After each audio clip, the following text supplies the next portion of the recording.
पूरे भूखंड पर हिंदुओं की आबादी हुआ करती थी। 60 करोड़ 60 करोड़ हिंदू यहां रहा करता था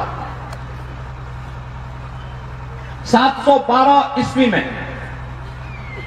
और 1947 में जब भारत आजाद हुआ था, उस समय भारत और नेपाल, पाकिस्तान और जो वर्तमान का बांग्लादेश है, इस सब की आबादी मिलकर के हिंदुओं की कुल आबादी बची रही मात्र 33 करोड़।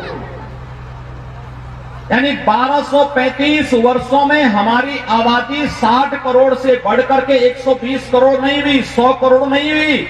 हमारी आबादी 1235 वर्षों में घटी, हम 60 से 30 पे आ गए। ये क्या साबित करता है? हिंदुओं पे क्या अत्याचार नहीं हुआ? क्या हिंदुओं को रौंदा नहीं गया? क्या हिंदुओं के मंदिर तोड़े नहीं गए? क्या हिंदू परंपराओं को लांछित और अपमानित नहीं किया गया? और उस सब के बावजूद कभी भी हिंदुओं ने किसी का हित नहीं किया। दुनिया के अंदर आप जाइए, आज आप देखते होंगे अरब जगत में, वहां पर इराक के अंदर आईएस नाम का एक अलकायदा का आतंकवादी वहां पर आकर के वहां पर किस तरीके से गैर मुस्लिमों को काट रहा है। गले यानी चाकू से गले को रौंदा जा रहा है, देता जा रहा है। टेलीविजन के दृश्य को आप देखते होंगे, रोकटे खड़ा करने वाला दृश्य होता है। पशुओं की तरह मनुष्यों को काटा जा रहा है, और केवल मनुष्यों को ही नहीं, गैर मुसलमानों को ही नहीं, आतंकवादी सुन्नी हैं तो शियाओं को भी काट रहे हैं। ईरान का जो मूल अर्थ था वो पहले आर्यन देश था, आर्य का मूल निवास स्थान था।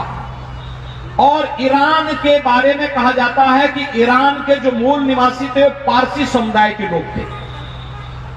पर्शियन समुदाय के जो लोग थे वह अग्नि पूजक थे। अग्नि पूजक हम सब हैं। हम मंच पर आए, हम लोगों ने सबसे पहले दीप प्रज्वलन का कार्यक्रम किया। ये दीप प्रज्वलन, ये अग्नि तो है, ये दीप ज्ञान का प्रतीक है, प्रकाश का प्रतीक है, ये अच्छाई का प्रतीक है, ये रचनात्मकता का प्रतीक है, ये सकारात्मक ऊर्जा का प्रतीक है।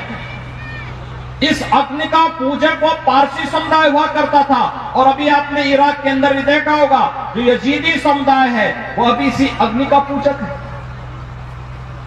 इसी अग्नि का पूजक है। पारसी समुदाय को ईरान से समाप्त कर दिया गया। पारसी समुदाय अगर कहीं बचा हुआ तो केवल हिंदुस्तान में बचा हुआ है, बाकी नहीं बचा है, समाप्त हो गया। सब वहां पर इस्लामीकरण हो गया।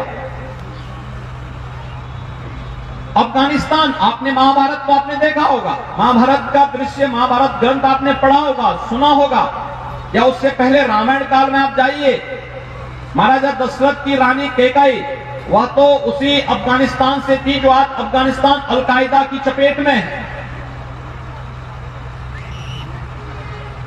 आप महाभारत में आएंगे, धृतराष्ट्र की पत्नी गांधारी वर्तमान कंधार की है, जो आज का कंधार है अफगानिस्तान का, उस कंधार की थी। इसका मतलब वहां हिंदू राजा हुआ करता था। लेकिन आज हिंदू राजा वहां नहीं, आज जो पूरी तरह इस्लामीकरण वहां का हो गया। हम गलती न करें।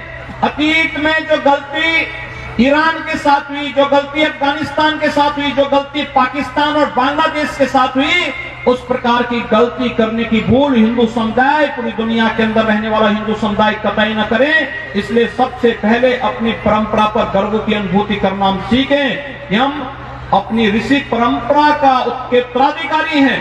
और इसलिए भारत की परंपरा पर, नेपाल की परंपरा पर, सनातन वैदिक हिंदू धर्म की परंपरा पर, अपने ऋषियों की उस महान परंपरा पर हम सबको गर्व की अनुभूति होनी चाहिए।